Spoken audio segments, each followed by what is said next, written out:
Samoa e matalasi Uasi osi o mia elesami Atu mangalanu lawama Whawhela atu I le maftamai o le tātou tuna o le reifo I a whiawhi. Na tulawa nei miru te lewa te nei le a whalewalu. I alo e mai mo mai le tautua le whakasa TV. Le na porkalam masani le nei ipo a solulu maso wharei le te tasi. Mua whai ngoa ina o le Soalepule. Ia po le lava ua tauto I langa tolu nei teini. Wa mai e le wha Soalepule ngalo tātou malo. E peo na iei le mamalu o fionga I alimu te mai taki o le kāpeneta le lava o mai le tō whai lungo le tātou pukalama le nei. Whaftai atu e tātou sponsors, peo na iei le tautua le motonga, ia o le tautua le Ako Chemicals, o le Rick House, o le Gigi Sound, whaftai tele mo le langlangoina o le winatu mo le mori o le nei tautua I mauta malao o le tātou tunou, whape foi lungo le penga te wha langi. A le nganga fia ma le nganga whaftai,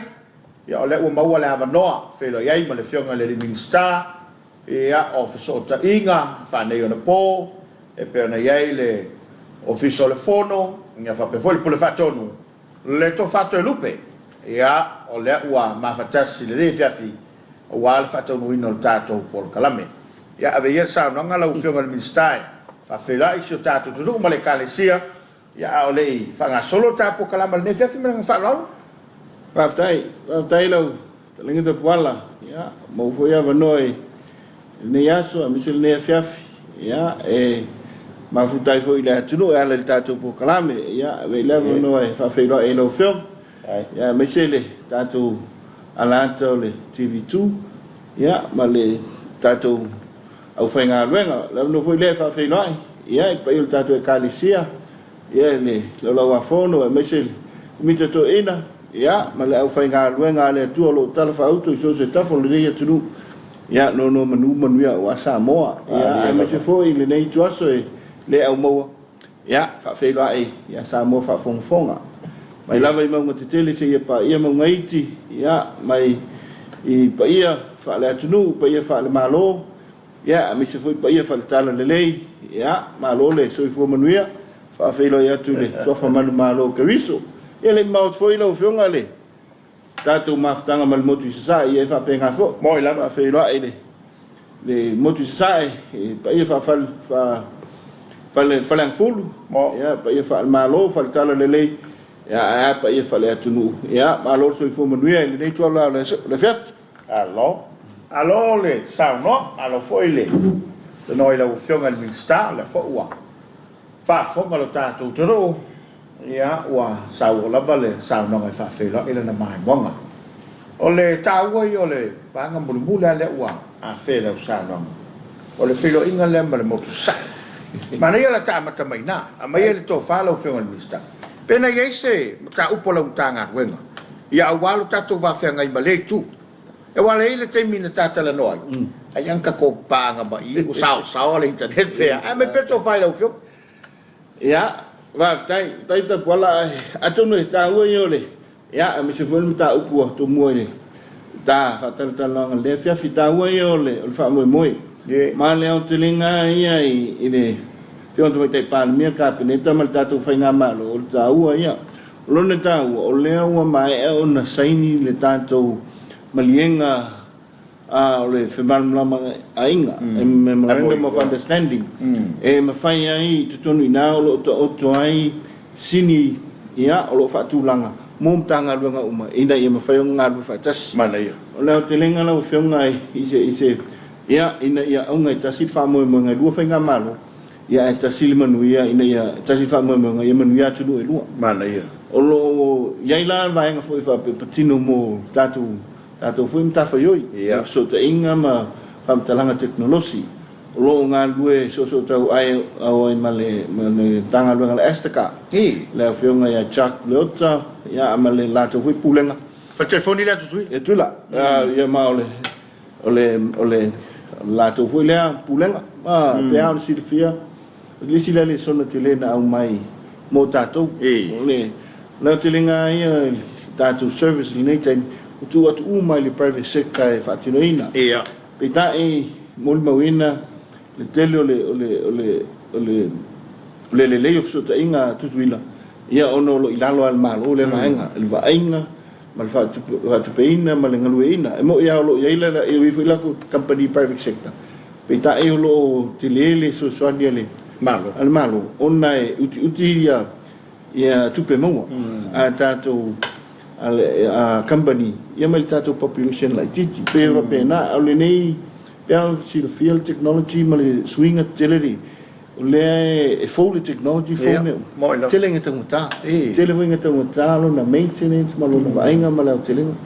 ia pe o le nganga le na e mo le nganga fa fta ia o le mo fo ia va no fa so ai le voi tu ta u ala fionga na tu le Soalepule verse fo ma ta inicio tato training fa nei me tau cyber security so sani mai ai le tu avec Samoa ia le tulangi le nei e ngā luenga Australia New Zealand me pe o lo wala uri fo ila ia avec Samoa lo no winga le peano va tu la nganga e tasi ngā lu fa tasi so se me o ame le mo tato tara le no mo tu ila fa pena fo ila ia ila fo tu le vai ia e ma fai ona ngā lu fa tasi wala ngā ma fa mo ia ia man ia ina yu tatu tangata e pe ole sile tu ta ua e tatu fa so ai sa ma o le vai aso sa fa ile o nga le tanga lu nga o leo ia sa fa pena ona wala u fo ia le mo tu sa ia e o mai ni so la tu tanga lu nga leo ia pe le wa mata tu la ole vai nga le tele le na ia le wa u mana seni le mo yu ia lu ta tia mai tanga lu nga lu o lo i na isi va ngai yo ile tanga lu nga on fatin ia lo ta tia tonu ave ma tulanga man lauti ia nga ia fatinunga ia ilista usanga leo manai pa lo faftai sele ma dia foi fa lo lo tu e so fa fo mal tatu tu ile fo fanga lo ba ba le ia tai ina ia maua va no sale maua mo ala se tulanga o ia le tatu wa fo ile pe o le sai tu ba lo tu mata wala va me se fo tulanga sai tapoka pe o le fa se sa tu ila na lo tatu meta so ta ingai lungo internet ia e moni le ia o le tulanga le na pe ana tatu tana no fo lungo tatu poka me dice so le sa tatu tilo le mo fa fa lua hui o tatu cables ia o le tulanga le na o lo fa nga ine tu ila le la tau cable le na e ono le Hawaii o le Hawaii e sa mai sini ia New Zealand si el sa na Hawaii te pau ala le branching unit e se mai le connection o le sautu tuila ia o le pe o le nai e le ona televave ma le le so tainga tuila o lo ta tia fo ila le se temi ona ta pena le o se ta sanga el cabinet so la to finangalo ai o lo ta tia ta sanga tuila ile ala ile tatu tal no ngai sa mo ile tulanga o le te fai o se cable government to government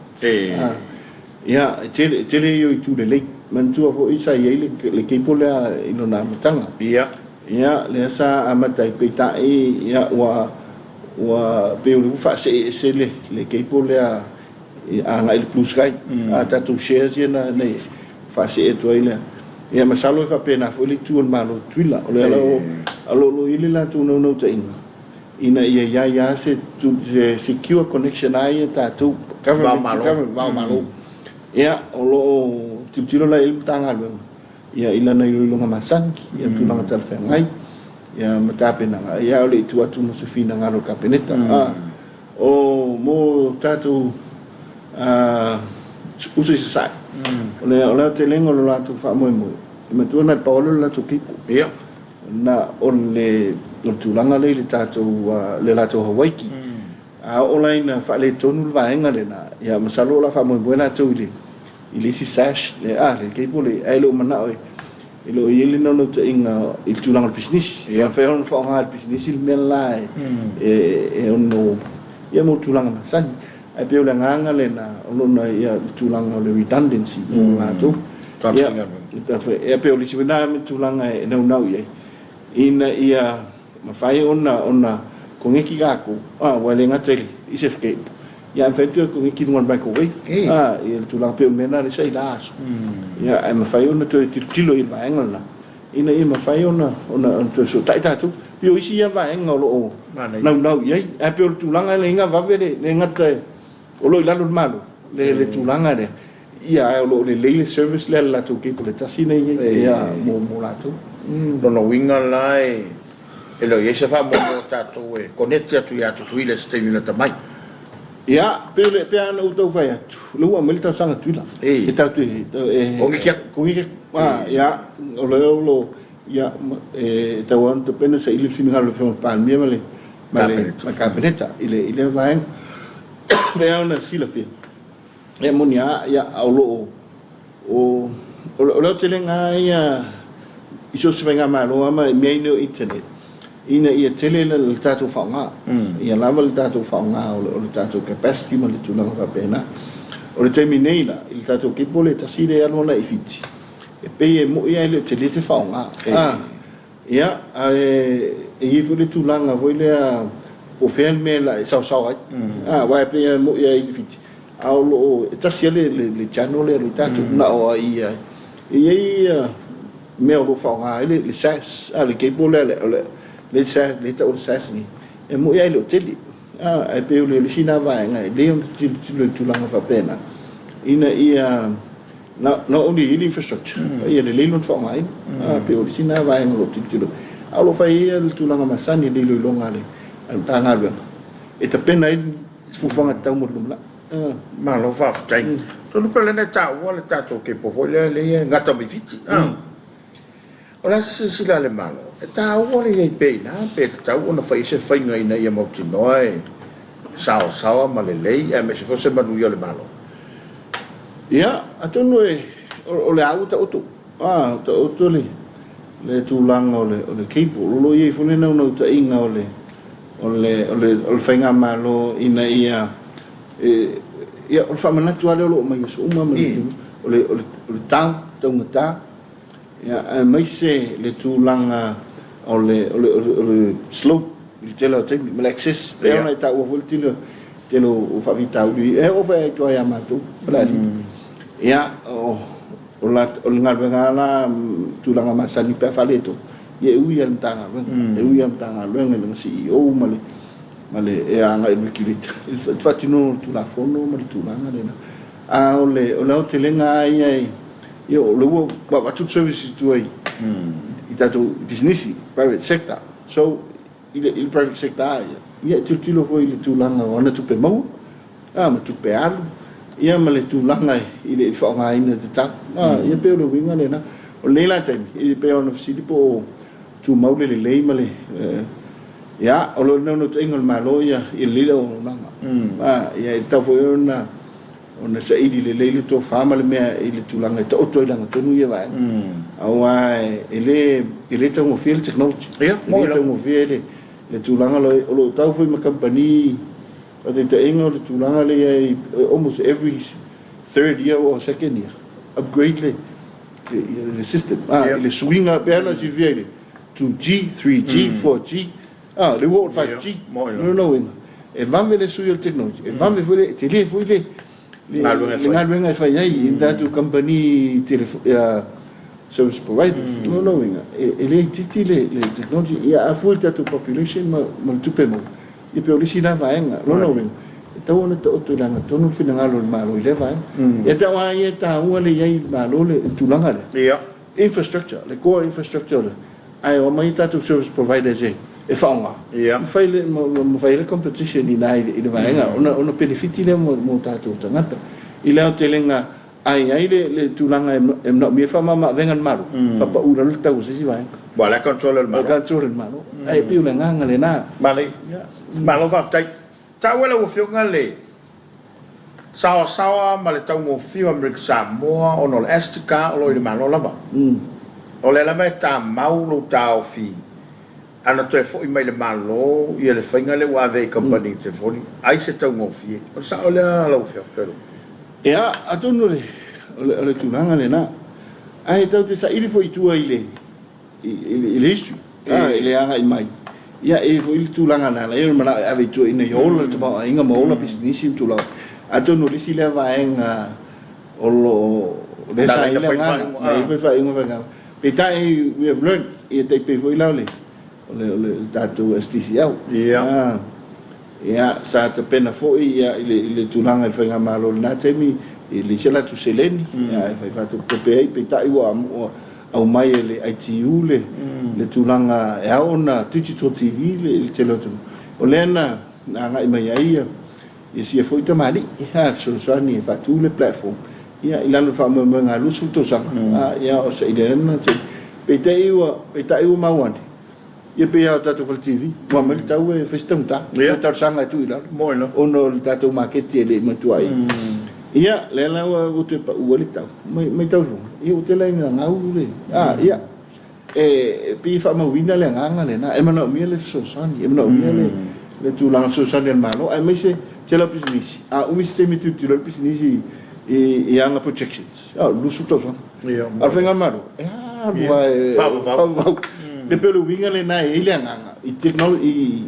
le industry le e ta u ale mai malo ona le ngatelena ia o slow for le grow le tato population e fo mo ta ma ainga ele pe isi tu nu e feta milion na population ia telefo ia e hola fo ta ma ainga ma pe va pena se tilo vo le ia ta u ia le vai to e o le mo ia aule o nanga i ta tangata le mo le na lona lua lo i ta mo fi ia pe va pena le tulanga ia e fofai ile tulanga o yai tama ainga ma tulanga o yai mai lete mi lete sa fa mo wina nei le si tio tu pe mo o tato tu no le kwata mo le nei tu pe au ina ile statut e fa ftai i fu tanga ruenga ia statut a mi se fo ia le tele o se leni ma tato tu no malanga mai fo taluna te tala tato poda o fa mo wina ile te leo le seleni au ina leo le sina va enga o la ai mo me alo fa le tu ia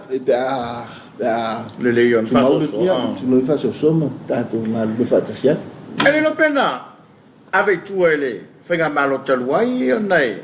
o la fo sa fo ye si va nga la ko mo ia ele ka upule ai fe to so nei maleto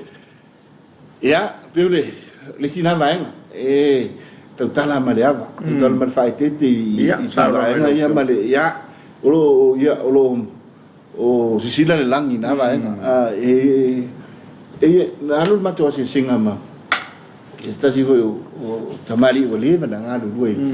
i tatu Samoa tau ia o foi ngalu ruai tono pai secta ia ia foi ngalu nga ia ano mato o le o fa la so tu fina ngalu le mele tau tu de mar o le tali nei na mai no as a citizen te fail mena te fina ngalo te foi mai and as a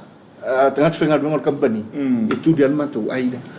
ia pe le nganga le na fa fingo fi ile le va ono le tulanga le na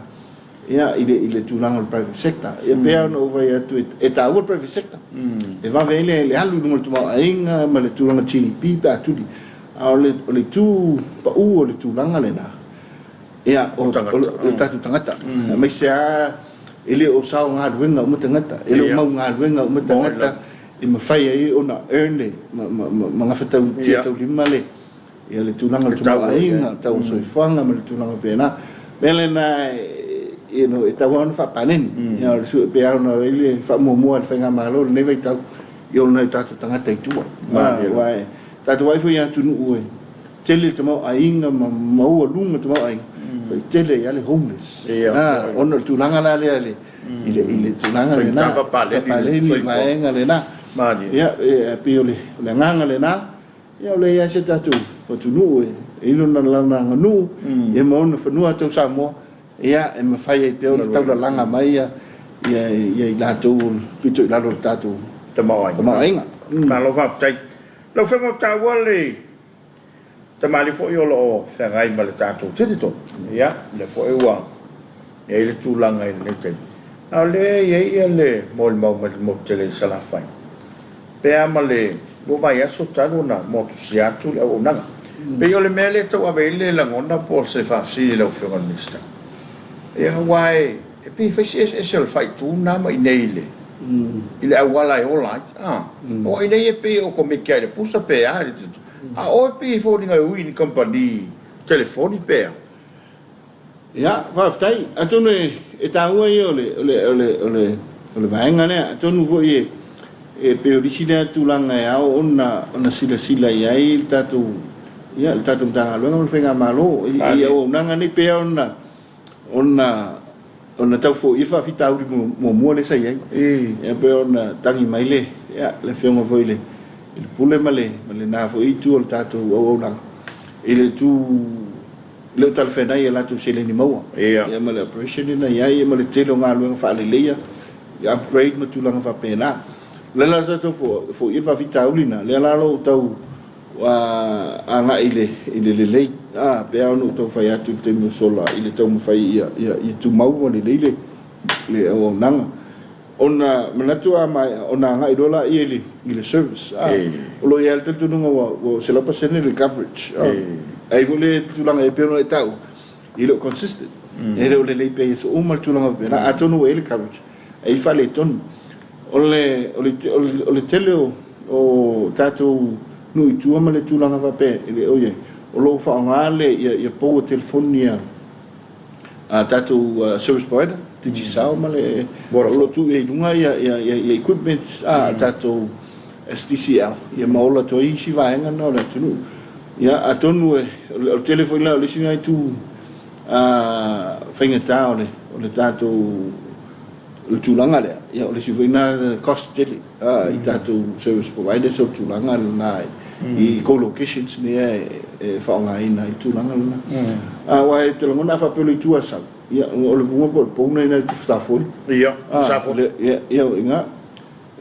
ia ma i safo wa i kava tu le tulanga ne na Mela na aku no lisi le vaenga o lo e hauna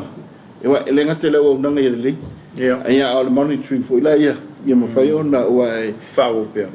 o vai le ia ni se lo fenga nga pe o le lisi le ta o o la una i tonu tanga lo i ese telefoni e fai lo mai salu na ia le fa salonga regulator no fa fitauli i services mi tulang ben ia ona vili mai le numero la ia longo mai ona fai lo le ile e tato service providers e fa sta lo fai lo mele il nei ya to no le a lo fa fong man tanga lo ya on fa tino singa lo ngala so e ai to ama tu fa le on ma doi fa le ton mo le service provider ya o lo ave pe le tanga lo ngala tu lang masat le regulator o ave foi ele tu long tau na e o shaki fa solo ato ya i tu malo ya pe o lisina va nga voile e lo tom fa ya nga lu ma fa nga lo in fem fatti non è mai ina ia io to tu lo vuoi tu vuoi le pe o me ma sanine ia de fono fo ya Komiti Faamisionare ia a min sta o lo ko si da ko le ufio ia o te lo to fam tanga lo ngam komit ia pe le o li poki mar komiki fa fita lo tu le ia pe pol ne o le min sta e isen komiti ia ala tom fai tu lo ia to no e si temi e taro sanga e ia le cabinet ia vai pero que fue ko ngale kwa vini mai lo ya nai foi le tanga lenga a pelisina ta u komiti ngalu fa tes me mo moi ngalu masane lo office lo no lua e le food services foi vidi sa o lo e lo to tato community e vai se va velar kama na vai e mai ai masinga o mo ngari poki a tarje lo vio e ngatena ia lo no wingo le apisi fa sola to il telefono la ufio I Komiti Faamisionare ia malo fa tai ole fa tai lo te fa lo ti vil malo le sa ta o la ufio ngai sta ta no fa so no finga na fa ya ia wa le nei tim na motsi ai e sa ta o ile a me sa to mangal fono fa tu la fono ia fa tai atonu e pe ona fa ilo atu te me sola le tulanga ia e sa sile fa fitau di sa tam fa fo ia ona le uti sele ni maua ia le tato company le STCL lo fa tino ina le o nanga mo le atu tato service o digital TV ia I tato fio anga mala fanga I tulanga uma la o ye le tu unga pe ona yai ai pe o le silea tulanga e pe ona tala tu te muso tau ai le mai o nanga nei na malo ma dia la ile tulanga yai e mafai a ona sei selen ya ma le fu wa lu mu te ma ai ngol la langi mo te ma ai ngol tunu ma tina e tulanga uma ia inga fatia malo ona va ia tulanga lo na te lenga le e pe o silea tulanga e o tom fai sila yai e fa mawina le taua foi o pito na au pe ona te talo mai ile ya le fionga le pule o le tato STC au ile sila tu ai vai nga le ona ile tele tu pe mo la to le la na anga e fa un cabinet is fai fu fanga te tau ile so sani ya mo company le ngata ia ma fai ai la fu se fai un tal fenga mo le tato infrastructure le ya au tom fai e recover le tato le tu ia ma o na tu lu ta tia tu e da fenga lo me se ale fu se lo sili ona sai agreement sa fai ya le utu ya ngai pa lo e fatino tu langa e pe origina va nga di o tu langa ton pe ona na mana o ai fatino tu watu alulo ya o le sila le ita pena le tu langa le agreement le sila na va nga o le tu langa cabinet ita pena le va nga na bana yo ya le tu langa ya i le sene e ma le tu langa i tu pe maua ya pa la tu langa ya le infrastructure ile mana ya pe o le sila malo va tai lo fionga o le la fai so nga nei fanau ya le sa fanga solo le wifi free wifi tono aunga ya po le asa tala la tamai po wa a mesa company le sa fanga i malato e po tai so mo tele sala fai yo te lo le fa tale tu mo nei le il fa mo le malo ya fa tai atonu le wa mo tatu bo mai stasio ngal venga ya le sa matal ni do sanga wa matal fatino fifia fa lo wa o mai ele mo tele sala fai ya lo fa so mai ya le wa o le valu su satellite o mon fa pi onga pol sala fai ya le wa matal fa solo ya onga isa i polonei pe ona sila fia se lo fu satellite se lo fu satellite au tatu wa onga malo se la no val no inga ele fa su valu la ya o lo tau fai fa so so o tu langa na le ita o toi ne sai le no ta inga wa mai la le fai pa no fai le fai pa ya pe no vai tu polenga le le fai pa malo o fai pa le pa le secta ya o tu langa ya ina i secure le connectivity ya atono le sile tu langa ya ona ya o pe ona ye fatino nga so ang limite o tu langa lo connection le na fa tu per cominciamo ya atono le la tu tilo ya ile le tato por che il fatino il vaenga le fa su walu a le fuli o lo tele ya i tu malo foi wala uma se fio no Facebook ia pe fa fella to ia pe ana tata la lole lo tu ni mata ile il se la do fulula tu langa black spots tu langa vele le yo ia se connection mal tu langa ma tele tu o tele o ngai le o da ut ile tau langa sai pe ta o manana o mo satellite ele tu tele no la mo se update mai le ile kongalate ile mafai ona to e fa po ia mata extra se si be muli le na ai sa tu ni matai atonu mai alo se lau to e usfulu la to ona to e tilo lola ia le tulanga na pe o le tulanga le sa tilo ai le amatanga le tu kongalate fa assess wak alo no to inga au pe le na ia fa ftai le tu le o malite vals fulu lo ele to ma na 2/3 o le kongalate lo uma so to 1/3 le to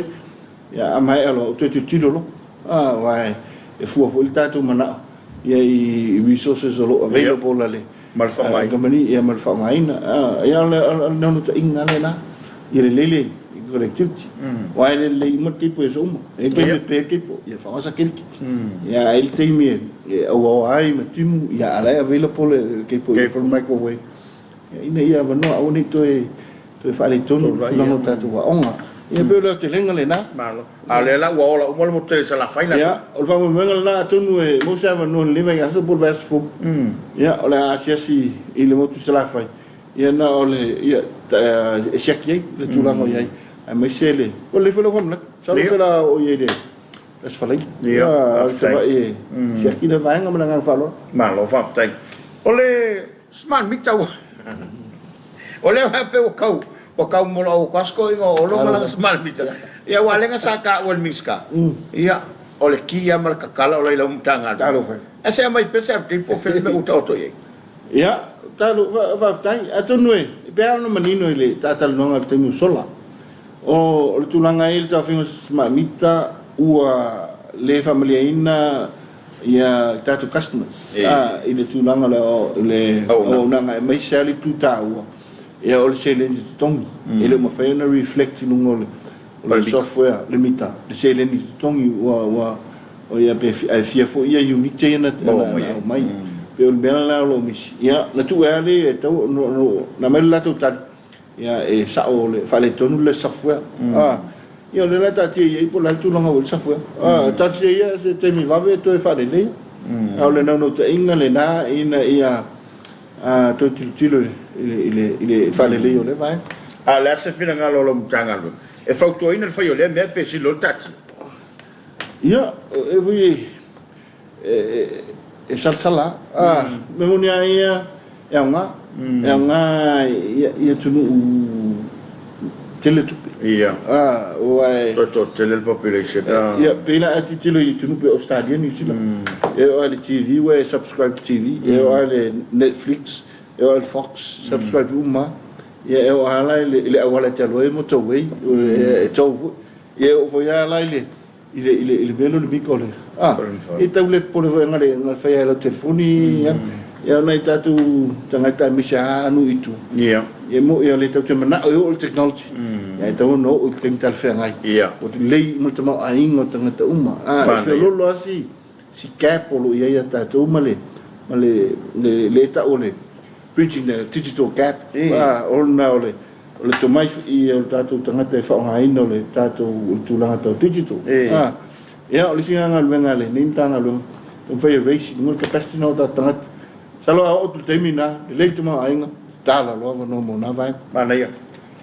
SNPH eu até se lembra tá o tele na lunga ai mala no le pare bene ia po la se tulanga o to le nei mi la o fionga ia va tai atonu ia e me sale fionga fe pule e fionga fe pule sa ia la pa inga ia pe fie upule na SNPH ia foi fa fo início sa longa ale SNPH ia mai foi mo mau tu le na technology pe ta elo fionga o se o piece of the infrastructure malo i la network network ia malo ia moana fu fanga so ta inga tonu tanga luanga malo pe ta e le tele o tanga luanga malo e la tele o fanga ina tau le vaenga me se foi le tele vaenga ole tato SMPH wani ona tu fa le lia le tulanga yai e ia le tato ploketi ta ua ia mo pe an si fiele tato digital ID le sa tau fa tino ia la o lo to fa nga solo al tulanga ia mi se tula fo e mana mia ai ne tu fa le lia ato tato SPH ia ta si ia su se ngo ia no al tulanga ia pro pen e ka mala le ngo nga fa ngo ia pro pen en malo e on fa le lia mo so te ingwanga me foi e si company ia lo wanga sa te fo si le mtang o mai e mai la to interest ia no o mai to poso ia se fai foi tulanga iai se fina halo kabineta ai mai tulanga sa utar sanga ito na mai ona mai se tulanga tal fenga mo tatu capacity para ia pe ole sile technology le aua worldwide sa te wa mata le aua taliel tele o tunu mi se foi America sa tele la tu ia ala utalia le rana una nawi ato we mai ni mai se tu tulanga talafenga mo mato university tulanga o le technology o ina i po le tulanga so sani po la pe fa se tu lab pula se va ngai ai se tu so son lo tu langa le nei wan me nei na le mai ale o le infrastructure tu mon fa o no lo la ia ai to se ngai ta tu malo le upgrade ma fa le leia me se fa ngai na ia e la sa le lei ia ai na mi le upgrade le tem ia pila la le sina vai nga ta u ia ona si la ia tonu la to ai le lumana ma lo fa tai lo fio ngai le tau pule na tula mai ia o tato va vai lungo le o penga ta fai lang le Facebook ia ole si me lo fio ia wa o tele la to wa fai la to fa salunga ole si ape o fai o se pisini si foi le va yaso ia peaso pele si fu fangal malo si lai fa lai sene ina ia se control ai mai se la o le mele o le ia to le Facebook o me afafo ai mo tato wa ina ia mafai o na lima taitaina tangata i whaangaina na me sai la to le ufai ma mausa foi pe o va yaso wa aso wa la ngelu le live ioi e ko ia mo me fa la velave me pena ai al tangata ia pe o tangata tas o la na le mausa o sa lunga ia e uno whaangai le ngana i le tala whia ngai ma ono ve se le tunu na se ta felo felo ia whaftai atonu ia peole le mai tau usi whafita au le lo whangai ma tato industry le mai tau e no tu Samoa nei mi se vai le langi ia le tulanga le o ia so se me le ia no to mai le to fa le ton o le tulanga ia le whaanga le tau o penga te whailangi tulanga pe on sa noie io lo ia tulanga tulafono pe ona si le fiele tulanga le sa o ini si foi o vaenga pe ona iai wa tulanga masani le na ia lo e foi le no ai so te sa o ai ia le tato tangalo le leo me se fu le AG mo tangalo le i o le vanga i Facebook na mo tulanga ia pe ia ni tulanga o ngau fa pe ita ia ilo ia se nganga tulanga pe ona sa no ia ia ona e fo isi o polenga tu atu wa ia pe o tu pio saina lo ire kangal velo so ia le fa ngalo le VPN fo le ia ia pe o sina me lo ia wala e ma fai ona ko ki ka tulanga fa pena ole la turenga pe ona sa no elo film lo tom foi encourage le tulanga tato local content ia pena nem ta Soalepule e o me fia mi no tanga fia afe tanga Samoa mata mai no ta u le na a tu le tulanga na e le walu tato traffic of al traffic le sang me tone ta e me fai ona tilo ia am tom se temi o lu ile tulanga mo tu pe mo pe o le sina tulanga ia a le sina va nga le tau na i mai le ITU ma le industry limited o fa nga te tau le tato internet e o se a se ta ua a se ta le me alo fo le nei vai tau mo le so fa nga te tau mo te ma a inga mo le tulanga va pena so ta fa ai tato wala fa na e pe o le sina me le tau na ia o le fa nga te tau le tato internet o le si tulanga e ta ua pe le o ia o le tafa tatalonga ile nethefi o le tulanga le ile tato AXP lo ile tato AXP le interchange exchange point foi la ai le tato AXP nei ya atono la sida ile vai ile filteringa mal va pena ya atono ya mena e au mai tato technical tangata ya mai la tu foto tanga talfengai ya e o teni lei ta la no pa wale me lo ia ilo tatu vata puia mana ia ina ia one ngalo ia o lo fa fongo tatu matua il telo tem bo me se vino tatu tu fa fine o tatu yo ma nga fa ma lo fa tai ta ia lo penga te farangi por a pifoli ia e dum ta pule na tu lai mai le par meni ia wa te lo fingo un stale o le tanga wenga le ia po la se fo fanga la se tulang o fai fa le ya ti le Awa ese le tahu le whaafonga mai nei o tātou ai ngai o tōroi mamau. Ai ma se foi tātou ni. O tō telo tātou tanga tei nei ma se aia nisi o lau mantua. Wa kaure o le kiwi. Ia wa alu o Facebook ai makamaka le fongo. Ai ma se pēa pēa lana le mamama. Ai atu lai mai la ni to alia whaapea ma whawhitau. Te lea le whare tō. Ia, whawhetai. Iri ta puala ma le ne whiawhi pēha ana u whaiatue. Ta whaasoe tau tala ma le awa. Ia, whaamalo i tūlanga wha. Pēa me se foi whiunga i Soalepule, ma la whainga luenga. Mai me se whiunga i le whawhitalai. Wa mai ona whaalifina ngalo. Ia, whiunga pālimia ma le. Ia, ma so whatau waa. Ina ia whatino. Ona i le whatatu pura. Tu whalua. O te mile le loa watu le. Ta sanga le whiunga loisi. Ia, me sono whina ngato. Po le ale. Tu tala whiunga i whatula fono. Ona, ia, o le tu palmene. Ia, o le lai. O tawhatolo le. Whatau ngai malo. Ia, awa nga i tūlanga le na. Ia, e peia e ala ngona e mantua ia le saunanga le whiunga le palmea i tele waso, le tele o teimi, ia i ngā lua whaatasa lo whai ngā luenga. Ia, monono ta ingo le taltununga vole na, peitai. Ia, e ale le tūlanga e le mui noa le. Ia, mo. Ia pe le tūlanga whapena, e ale taltununga, e silsila i vaenga ia. Ina ia awane i le ia se tūlanga whapei tono lo whai ngā luenga le malo. Mālino. Ona ele no ta inga whataua na launanga o whataua tātou tofi Ia ai le atua o tātou a whainga luanga malo Moila o whiala manuang whauwhai ia ai o le malo malo i alfa no te luisi te mi tono palme a tono mo tāwa noa i saunanga le nā whiunga le te tai o le tuanga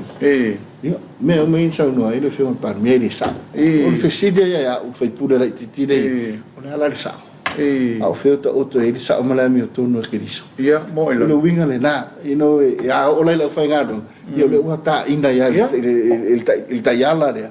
ia o whiuta oto e le ami o tono i o lisi lea vaenga o whiunga ta te no whaama mai tāu voi le ia ta te talo i le atua ia i se aso e oto i langa tonu le vaenga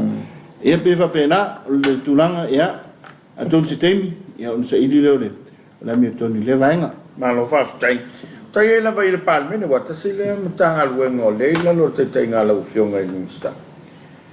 e o tātou tūla whono hui e tolu wale a whatatali e tunu po whea o ta oto iai ai pia me peto wha po whele ua whele vaenga le uo iai le whanga solonga lau tū ngā luenga ia whaftai, ta wala o le tūlanga le na iai, pēa ona iai ngā luenga sa ta pena ina ma ene na ele,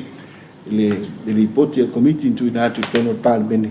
O whaamaoni ai, e wa iai whaamaoni anga e se tūla fono. O iai le se sengo tūla fono, i tūla fono ni pasiel mota, ma le tūla fono sa inia e le aon maro. Ia pifa pena e ulu iai tūla fono e ses. O le tūlanga le na ia, o le le ascent ma le reascent ta tia o me dalo tu la fono uma ia ma mai le tu la fono tasi le na pasia le palmen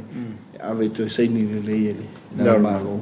ia mo to amaton faunga yo le winga le na o le tulanga le la mai atonu ia sa tutulia le lama ia so ai fa il palmen ia ta yo le la sona nei di fono cabineto sa no il fiume palmia io la uomo mai ona sai ia porta ile tua le uomo mai ale na mai ngatili sa a pe le oto ile le oto io ia le la ua pe ana ta u fo il telo te io le oto e sai nia lo ia tu la fono sa pasia il palmene il lua fe dos fu ia le lo wa amato tu fauna aulo i nei vaenga au nei lelo yo le silona la sangalona lu ia la wa ta tiele so lui sil ia le vaenga ta u o tulanga au fa le leia e pe le te lenga le na e pe on mai tau ina ia lo wa pe wa matona ta nga ilo la le fiso Faamisionare ia ila tu Whaola tonga ia lunga. pe o tulanga le na Lau whionga i le minister. O lona winga o le mea monia ia o le whao ngā ina suinga ia na whai. ia pe o tulanga le na suinga uma ia na wa ia Ese mai mena pasel pane. ia me suinga uma ia le o vese uma li fa pe o vese wa tulafono uma tu mai lalo ai le tulafono e tasi ale na pasel pa tu lunga o lo ia ila tulanga na ia ma tona i suinga winga preste tu lo va pena ala suinga na ila la sa to ya la o fa lo fatino o le sina vaenga tu la fono le a lusu me uma sa fatino to fiino preste me uma se il valutas fa le nga ina uma la la effective to nga mela wa uma mesa wa pe le tulanga na e rebuild ele valutas sia te feita e pe le fa mangale na o le wa me o mesa ia i tonu le o tu la fono lo effective tu la fono le na en pasien pan men ia pe o le tulanga le na lo bo ia terminei ia tar sia ia Lona winga la o le sila sanga o le anga i loa le malo ia i la tuki sa fai suinga. ia atonu le i o tu langa tonu vaenga le na e le fuafanga pawale tulanga lo manino wa tulanga winga le e le lauta o lo la ile fiona pan me lo i sidi me la tanga lang e pawale le tulanga na manino mai i ne aso o wa matalona nga ia i swinga i le review le pale le ilo i swinga tala fengai ia mo ile tula fono le o isi va enga pe ona ia ile li poti musus anga na ia tonu lo ta to ile fiona palmia male na tuntanga lo lo i siti ia me se lo fiso fama sino il tula nga ia O me foi le tau polpole tau fi la fiona in minsta. Ia ona o le ele to tau fam tala ile tu la tu na fiel fingol nei mea. Ia la sa faia. O le foi la va tu swinga le nei to fa nga yo ia ile nga lo. Ala sa faia la tu na. Ala si la fiona ia. ia atonu e pe ono fai atu o lo temile nei o lo wa tengo lo si la ile fiona te tai malo ile fiona palmia e lo manino vol tulanga io o le tula fono ma swinga tar fengai e ma tulanga le o nei da il termine le tula fono le wa to sei pe lo uma no manino e ma e lo tanto no lo o fa ma tan fatino le tulanga tar fengai ia tu so mal tula fono pe al be foi le ma tan na ile CSC le tulanga al komisi foi le ale e o ma tan no to fa to le tulanga le na e mo nga lo fatino e ta una pe e lo tanto no lo wa ma tan na ia il termine ia i fu fanga elo se fa sinonga male songa tu te pan me se lo isi il fa sinonga le vai tonu e lo to mo no da tu ai lo se suina tal fa ngai pe ona pe na ile tu ngolunga lo fe Mane, ia wai pe ole. Ele nga to se tu ngolunga. Ia ole ma tau fo ta tu tu. Ia me se ila to ole. Tele la to mata o pole to o dia il tanga wenga leo fa sinonga. Ia ono le ta wala tu ile longa matulanga fa pena. Ia lo fionga ia pe si vai ngai. Si fa manino ta tu tu o le fa mai na ta po kala male ne si me se la vai lo tanga wenga. ia va ftai atonu ele ai o le ua to telina ma e ona ta fa soa ile le telenga me se tanga luenga ia me se foi nga luenga ia so to ai mal motu sa il nan fa nga malo me se foi la telenga tulanga ia pe o la tina onga la fionga e mo mai watu e lo fengo fi o le tulanga ia e fa mo nga fa malo male lan fa nga malo ia o tanto tanga fa nga luenga Ma de io pe o le si le vai nga ta uai tu fa nga malo on tanga fa nga luenga e atonu pe o si fio le o ia ile fa lu tanga luenga te nei le fionga ia le fao un toa wilua ia fa ftai le ua mo la no te ngalua il malo ia le tanga luenga mo le to ile nga fa ftai ia o le si vai nga lo fionga tau watu i pele tatalo i lau whainga luenga malo le ngata i tanga luenga lo mato ngā lue me se fo i leo te lenga i lau whainga luenga ina ia wha maro rosi ele mo sisi ane ngā lu mo le vala win ino mo le tumlo ngalo ala le vala wino itato pe ia le nganga le nai tu malo fiat pe ino malo la fa ngalo nga ia tele manuel tupe moila tele manuel tupe le fo tupe e vatu e atu ai so manuel so fia na fa manuel ale tu tu tangata awale na ia male tu fa manuel ale tu le sila ta u na vatu pe fa marsi au le fa ngalo ia tau tu na le tu le tu lo ta tu ai ina ia family ina le ta tu o nang ia mai si le la tu talo ia tu ma we manu ia ta tu pe ga pena mele a le ngoi fa tai foi lo fio ai mal ta tu por calam ia fi la val ne fia ia mai ta wina le telo o ava no tu ma we ina lei por calam ia mo le to le ngang fa tai e lo fio nga mai se le tai ta il ta tu tv mai se Komiti la to ina Komiti Faamisionare ia o lo ye pule ngal ta tu tv ya me se foi ia le au fainga luenga nof total ia awal man wi fainga maloma tu ai no tato o tunu ma dia lo fio walo te ma to o fa lo sauna e ku malo le ku fala ko kai lo se le go wa lo ku ma ke lo fanga solo o pro ke ti pe ia ma le te paftai to no nga voi fa fe no ai se ma tu malo le no sta qua ia atu no ta e fa to no il fono ma tu komiti ta wa stofi mulo masina fa nga solo ai ia o lo titilo ile ia mai al telo me mo mato miliona ia lo sera wa fe ia lo ele tu pro to mo fa mo fale ia pe isi va en lo manatu mato komiti fa alu mo miliona malatina ia so ma dien me fa it fale ia on fa to no wina le al me mo le ia amata no fa nga solo ngal ben ia o i fufanga to na ta o fufanga tato il milione lo ia ta o na il to audit